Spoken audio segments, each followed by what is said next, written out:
সাদ্দাম হোসেন এমন এক নাম যেটির সাথে জড়িয়ে আছে গোটা বিশ্বের বুকে কাঁপন ধরানোর নির্ভীক এক মুসলিম শাসকের করুণ পরিণতির গল্প।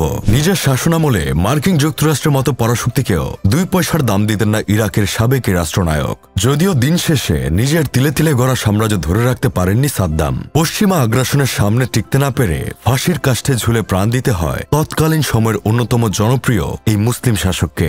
সাদ্দাম হোসেনের ফাঁসির দিন 2 চোখের অশ্রু ধরে রাখতে পারেননি খোদ মার্কিন সৈন্যরা। তবে কেন তারা কেঁদেছিল সেদিন, কিভাবে কেটেছিল গোটা বিশ্বে ত্রাস সৃষ্টি করা এই ইরাকি শাসকের শেষের দিনগুলো, চলুন জেনে নেওয়া যাক। 2003 সালের 13 ডিসেম্বর ইরাকের তিকরিত শহরের কাছে মাটির নিচের একটি সুড়ঙ্গ হতে যখন সাদ্দাম হোসেনকে গ্রেফতার করা হয়, তখন তার অবস্থা ছিল সর্বহারা কোনো ছিন্নমূল মানুষের মতো।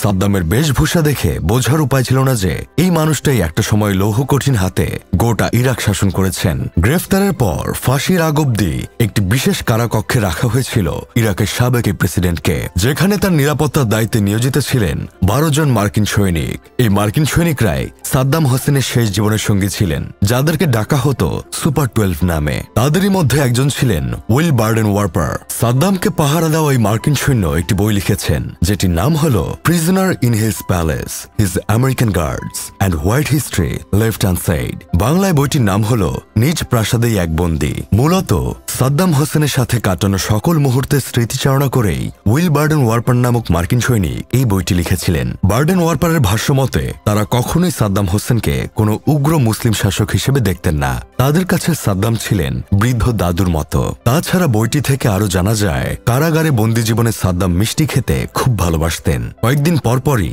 মাফিনকে খেতে চাইতেন। তাছাড়া তার আরেক প্রিয় জিনিস ছিল কহিবা সিগার। বহু বছর আগে তার বন্ধু ফিদেল কাস্ত্রো তাকে এই সিগার খাওয়া শিখিয়েছিল। সাদ্দাম হোসেনের কারাকক্ষে ভেজা ওয়াইপে জড়ানো কহিবা সিগারগুলো একটি বক্সের মধ্যে রাখা থাকত। তাছাড়া খাওয়া দাওয়া নিয়ে বেশ সংবেদনশীল ছিলেন ইরাকের এই সাবেক প্রেসিডেন্ট। সকালে তিনি 3 ভাগে ব্রেকফাস্ট সম্পন্ন করতেন। প্রথমে খেতেন অমলেট, তারপর মাফিন এবং সবশেষে তাজা ফল। সঙ্গীতের প্রতিও প্রবল উৎসাহী ছিলেন সাদ্দাম। জীবনের অন্তিম দিনগুলোতে নিয়মিত শুনতেন মার্কিন গায়িকা মেরি জে ব্লাইজারের গান। কারাগারে কাটানো অল্প দিনগুলোর মধ্যেই নিজের নিরাপত্তায় দায়িত্ব থাকা 12 জন মার্কিন সৈনিকদের সাথে বেশ ভাব জমিয়ে তুলেছিলেন সাদ্দাম। যখনই তিনি সময় পেতেন তখনই মার্কিন সৈনিকদের কাছ থেকে তাদের পরিবারের খোঁজ খবর নিতেন। নিজের পরিবারের সদস্যদের মতোই সাদ্দাম তাদের সাথে খোঁজ গল্প করতেন। আমেরিকার কট্টর বিরোধী হওয়া সত্ত্বেও সাদ্দাম হোসেন সেই 12 জন মার্কিন সৈনিকদের হৃদয় জয় করে নিয়েছিলেন। তাই তো 2006 সালের 30 ডিসেম্বর যখন তাকে ফাঁসিতে ঝোলানো হয়, তখন সেই 12 জন সৈনিকের চোখেই ছিল বেদনার অশ্রু।